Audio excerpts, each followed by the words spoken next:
So, have you ever felt like you know things without knowing how you know them?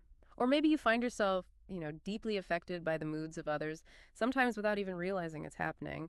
If any of that sounds familiar, well, you're in for a really fascinating deep dive today. We're stepping into the world revealed in Sherrie Dillard's book, Raise Your Frequency and Manifest Abundance. It's a guide for empaths, intuitives, and sensitives. And our mission really is to explore what it means to be energetically sensitive and more importantly, figure out how to harness this ability. Use it to create a life with more purpose, healing, and yeah, abundance. Absolutely. Yeah. And this deep dive is really tailor-made for you if you identify as an empath or intuitive or maybe a highly sensitive person, or perhaps you just kind of suspect you're tuned into unseen energies in ways that are maybe hard to define. Yeah. It's for anyone who connects with the world, with others, through their heart and soul, not just logic. And Sherrie Dillard, the author, she brings such incredible depth here. I mean, over 30 years as a professional psychic, medium, therapist, given over 50,000 readings. Oh. Wow. Plus, she taught intuition development at Duke University Continuing Studies, holds a Master of Divinity. She really understands this landscape. Okay, so let's get into that core idea then. When Dillard talks about being energetically sensitive, what does she really mean? Is it just being like super emotional, or is it something more? Oh, it's much deeper. She makes it really clear. It's far more profound than just emotions. Dillard explains that energetically sensitive people are, well, literally absorbing energy from others, from their environment. They get sensations, insights, information, but through energetic, non-physical channels. And the key thing she stresses is that this sensitivity, it's as natural, as valid as seeing or hearing. It's an innate way of perceiving. Okay. And that's where that paradox kind of hits, isn't it? Because like one minute you might feel these amazing waves of love, connectedness, feel totally at one, but then boom, suddenly you're just swamped by someone else's negativity or sadness or their anxious thoughts. It's that feeling, right? That heavy and tired feeling after being around certain people. Exactly. It's a classic experience. Oh. And Dillard gives some really specific telltale signs to help you recognize that this is you. Like experiencing random sensations of energy moving through your body, maybe a tingling in your head or, up your spine and neck. Oh, yeah. I've definitely heard people mention those weird tingles or their hairs standing up for no apparent reason, not just because it's cold. And that uncomfortable feeling like in your stomach, your solar plexus when you meet someone new, that seems huge for a lot of people. Absolutely. That gut reaction. Mm. Other signs she points out include, well, unexplained feelings of intense positivity, like elation or joy, just out of the blue. Or the flip side, sudden dread, negativity, or fear that doesn't seem to belong to you. You might find you fear what someone else is feeling, even if you barely know them. Or possess this really strong inner sense of truth, fairness, justice, that maybe doesn't quite mesh with what everyone else thinks. So it's not just about absorbing things, but also having this like internal compass that's really finely tuned. Dillard also mentions feeling out of sync with time. Or having a sense of precognition, like seeing consequences way before others do. Yes, exactly. And to the person experiencing it, it might just feel like common sense, but it's actually a perception that kind of transcends linear time. And then there's the energy pattern, these bursts of almost boundless energy followed by sudden total depletion. And it's heavily influenced by the people and places around them. It really shows how deeply their environment affects their energetic state. What I found really illuminating, too, is how she describes the sort of inherent tendencies of energy-sensitive people, like being drawn to helping professions, medicine, bodywork, counseling. That makes sense. They seem to be natural conduits for healing, she says, and they actually get positive feelings from helping others. That's right. It's a genuine desire to be of service. Plus, they instinctively seek out positive energy. In people, sure, but also in places she calls them energy portals, spots with really high vibration energy. And in spiritual practices, meditation, yoga, it's like they're naturally pulled towards harmony. Like magnets for good vibes. Okay, so if you're listening and recognizing yourself in this, Dillard also talks about a common internal struggle, this chattering mind or ego interference. Yes, that's a crucial point. She explains it's very common to resist or question these unexplained insights, these feelings. You cling to the perceived safety and control of the known and the rational. Makes sense, right? But she warns that Trying to block this sensitivity, trying to shut it down, it often just leads to feeling detached, anxious, or this sort of uncomfortable inner pressure building up. And the ego, our logical brain, just jumps right in trying to make sense of it all, doesn't it? Trying to interpret and control that intuitive energy, leading to what she calls an argumentative inner dialogue. That chattering mind just fills your head with what it wants you to believe, often just, confirming your doubts and stirring up fears. She has some really relatable examples of this. Oh, she does. Really good ones. Like Jen, who felt this deep dread days before company layoffs were announced. But initially, she thought, am I crazy? Yeah. She just couldn't trust that empathic awareness. Only later did she realize, wow, my intuition was spot on. Or there's Eileen. She felt this incredibly intense soul connection with Zach right away, like somersaults in her stomach. Her mind latched onto that as special love, even though her gut, her deeper knowing, was whispering, go slow. Ah, the classic trap. Exactly. So she ignored red flags, put up with mistreatment, because, as Dillard puts it, her hopes and desires for a relationship hijacked her discernment. That intense connection. Turns out it was actually an echo from an unresolved past relationship, not this amazing new bond. That is such a common pattern, isn't it? Wanting something so badly, you just override what you truly feel deep down. It reminds me of Emmy at that party, feeling too much noise, too much stress, just desperate to leave, but struggling to accept her sensitivity, thinking, why am I such a baby about this? Yeah, judging herself for it. Or Kate, who felt something off about Jerry, just a vibe. But she rationalized it. He looks good, good job. Potentially ignoring a really important intuitive warning because the surface stuff seemed okay. The ego forces it into a familiar story. It does. And what's so helpful is how Dillard contrasts that ego chatter with real intuitive receptivity. She describes true intuitive messages as, well, neutral, matter of fact, gently persistent. They rarely incite stress or tension. They might come with subtle physical cues like a feeling of expansion, maybe that tingling on the scalp again or a slight buzzing, just a quiet knowing. And she shares that personal story, which is just so powerful in illustrating this, right? About the colonoscopy. This quiet voice just persistently told her, get a colonoscopy. Yes. She followed it, even though it was inconvenient, even though she thought about canceling, and it led to removing a precancerous polyp. It's such a clear example. Subtle guidance, no drama, but profoundly protective. It really encapsulates the difference perfectly. And it leads into another really important concept she introduces, the observer self. Dillard explains that you are not just your thoughts. You're not just the energy you absorb. Our everyday sense of me is often temporary, shaped by outside stuff, fleeting emotions. But there's this deeper, ageless part of us, pure consciousness rooted in spirit, in soul. It can't really be defined in worldly terms. And the key insight is, by identifying with this observer, you gain power.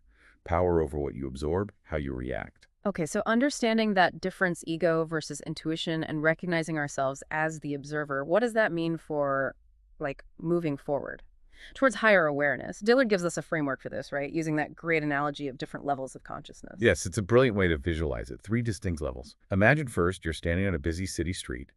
Then you start hiking up a lush green mountain.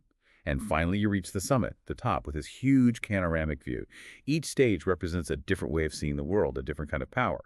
Okay, let's start with the city street. That's material consciousness, the realm of external power, she calls it. Exactly. And this has pretty much been humanity's default view for a long time. Believing in competition, survival of the fittest, that kind of thing. Your identity here is tied to your physical body, your 5 senses, cultural norms. It's all governed by cause and effect, finite time and space and duality, good, bad, success, failure.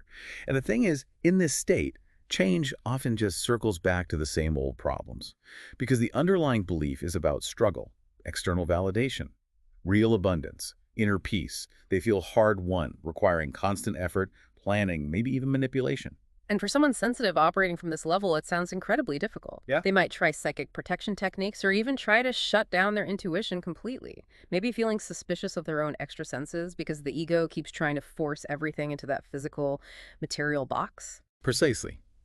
It's a tough place to be if you're highly attuned. But then you move up the mountain. That's mental consciousness. This represents the power of mind.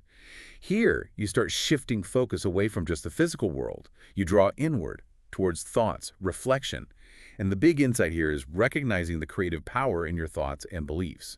You grasp that information is power. You start using positive thinking, visualization, affirmations like, I am surrounded and protected by white light, to manifest things, to heal. That sounds really powerful for creating change. But does Dillard mention any downsides or limitations, even with positive thinking? That's a really important question. Hmm. Yes, while it's way more empowered, mental consciousness is still caught in duality. Good thoughts versus bad thoughts. Plus, the unconscious mind, those ego-driven desires, can still mess things up. You might get temporary satisfaction, or even sabotage yourself without realizing it. And this level can make you feel responsible for everything, even bad stuff happening, which leads to constant striving, always trying to control outcomes. Dillard points out that even mental protection techniques like affirmations are often borrowing higher vibration energy rather than truly generating it from your core being, so they're not foolproof. Right, okay. Which then brings us to the summit. That amazing panoramic view, spiritual consciousness. This is where she talks about divine creative activity. This is the big leap, the profound shift. Here, your awareness isn't based in your brain or your body anymore. It's rooted purely in spirit. The huge, transformative insight. Recognizing that everything is vibrating energy and that you are fundamentally light and subtle energy. In this state, Dillard emphasizes there's actually no lack, pain, illness, or suffering. There's only the force of love, this boundless energy creating and manifesting your highest good, always. Wow. So real healing, deep transformation happens here. Suffering isn't something to just avoid, but maybe embraced as a message, a call to transcend. Exactly. And what's so compelling is her point that empaths and intuitives are kind of uniquely equipped for this shift because of that refined ability to sense the non-physical. This level moves completely beyond fear. You understand there's nothing to protect yourself from because ultimately there's only one power, that high vibration divine source energy. It's a total reorientation. Okay, so with that framework, material, mental, spiritual stuff, how do we actually deal with the day-to-day energetic challenges? How do we apply this? Dillard gets practical here, right? Starting with healing repressed emotions and old wounds. Yes, incredibly practical. She explains that these unhealed parts of us create inner energy blocks. They hinder clear sensing, obstruct the flow of good energy, and basically create chronic tension and anxiety.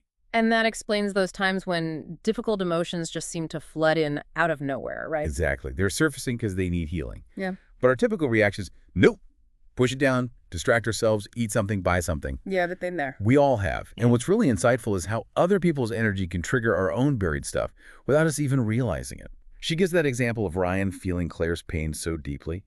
Turns out it was activating his own unhealed grief from a past breakup. Or, a casual remark from someone triggers this huge wave of anger in you, that disproportionate reaction. It's usually a sign pointing to your own unhealed wounds. Ah, okay. So the intensity of the reaction is the clue. It often is. Mm. It signals something within you needs loving attention. Her practice is basically breathe deeply, really feel the energy of the emotion without judging it, maybe try to name it, and then consciously, gently release it into that force of love she talks about. She stresses patience, sending love to those tight, frozen spots inside. That sounds incredibly powerful, though maybe not easy. Okay, next she tackles something so many sensitives struggle with. Unhealthy relationships and these energy cords. She points out a key vulnerability. Empaths, especially if they're disconnected from their own emotional needs, can be easily taken advantage of. Yes, and here's the tricky part. Repressed pain, she says, can actually draw them towards other broken souls with similar wounds. And they mistake that intense, maybe trauma-bonded connection for true love. No, that's a tough cycle. And absorbing their distress doesn't actually help them, right? It just makes it worse for everyone. Exactly. It magnifies the negative energy for both people. The sensitive person ends up exhausted, depleted, even if they think they're helping. And Dillard specifically mentions empaths often attract individuals with narcissistic tendencies. It's a common dynamic. She defines these energy cords as these, invisible lines of energy connecting people, usually because of an imbalance in give and take.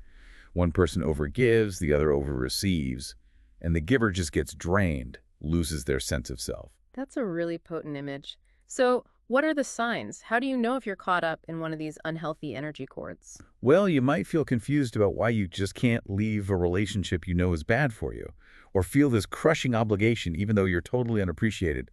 Other signs: giving and giving with zero reciprocation, obsessing about the person even when they're not around, maybe even starting to talk like them, adopt their opinions, or experiencing physical pains that mirror theirs, or craving the foods they like. You can get really specific. Wow, okay. So she offers a way to detach.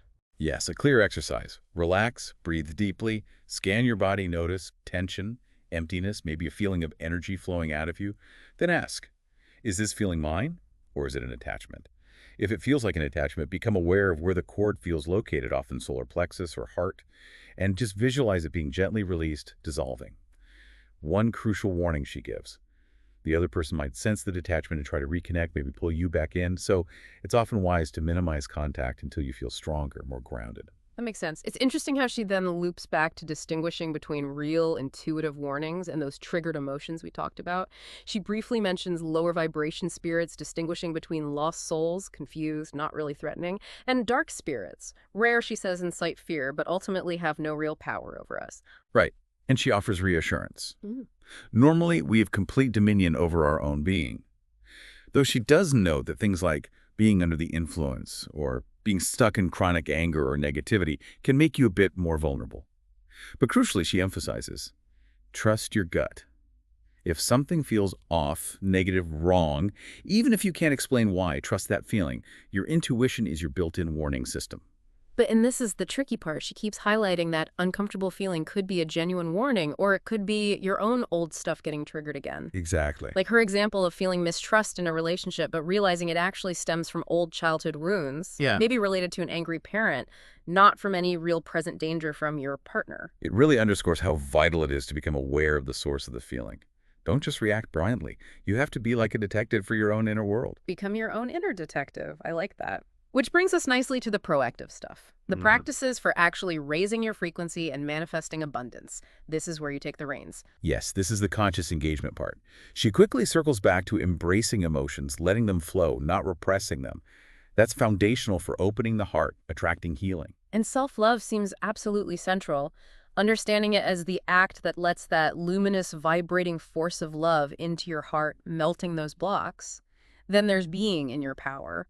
Those acts of self-empowerment. Right. Saying no when something feels wrong. Listening to your inner truth over all the noisy, worldly, and material voices. Walking away from jobs or situations that aren't aligned. Ending relationships that are harmful. Asking for that promotion because you know your worth. She admits it can feel lonely sometimes, taking those stands. It can be. But she says every step guides you towards your highest good. Okay, then creative decision-making. This isn't just about painting or writing, right? Not at all. It's about inviting that divine creative activity into everyday choices. The practice is simple. Pause, breathe, look your options, then consciously open yourself to possibilities beyond your usual, maybe limited thinking. And listen. Listen for your intuition, what feels joyful, peaceful, what feels right in your gut. She mentions synchronicities or dreams might offer clues too. Then commit fully to your choice and practice gratitude for whatever unfolds. Next up, being of service. She calls this an accelerated path into spiritual consciousness. Yes, it's not about obligation or getting something back. It's a divine inner urging. She notes that angels, divine beings, they actively support selfless giving, whether it's big global activism or providing food and shelter locally, caring for the planet, healing work.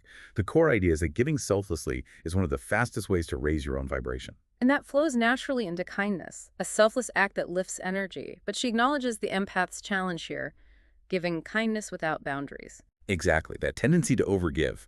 So her practice, kindness that frees, suggests small daily acts. Let someone go first in line, smile at a stranger, recommend someone's work. Simple things. But do them without seeking any notice or reward. And crucially, if you feel drained afterwards from absorbing energy, consciously surrender that energy back to the force of love.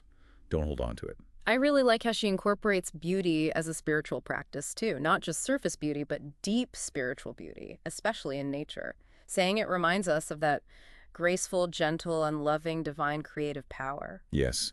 Her practice for beauty that nurtures the soul is just about pausing, really noticing everyday beauty, a flower pushing through concrete, the way clouds look, a genuine smile, sunlight through leaves, and just allowing that mysterious emergence of soulful appreciation to bubble up. It's about tuning into that higher frequency right here, right now. And then joy. She describes it as this transcendent state of being, coming from the heart, the soul, totally independent of what's happening outside. It's that unexpected grace, she calls it, a feeling that reassures you you're cared for by this loving presence. And her practice for selfless joy is interesting. Do something kind secretly for someone else or for a cause you care about without overthinking it. Because joy, she suggests, often arrives when you're not focused on trying to get it. It's a byproduct of selfless action. And the final, really big one, forgiveness. Ah, yes. Forgiveness of others, and maybe even harder, of ourselves. She calls it a truly transformative act. It lifts you into higher vibrations, restores what felt lost, fills those inner empty places with holy light. It's profound healing. Wow. Okay, what an incredible journey we've just taken through understanding, navigating, and really embodying energetic sensitivity. This deep dive, really digging into Dillard's work, it's explored how to understand your unique energy, deal with the challenges, and consciously use practices to raise your frequency. It really brings home that core message, doesn't it? Your sensitivity. It isn't a flaw, it's not a curse, it's actually a powerful gift. It's a direct line, really, an accelerated path to higher awareness, and a life filled with genuine abundance and purpose. So as you continue on your own journey with this, maybe ask yourself, what hidden gifts within you are just waiting to be expressed, waiting for you to bravely choose the energy you absorb, and just allow your true, authentic frequency to finally shine through?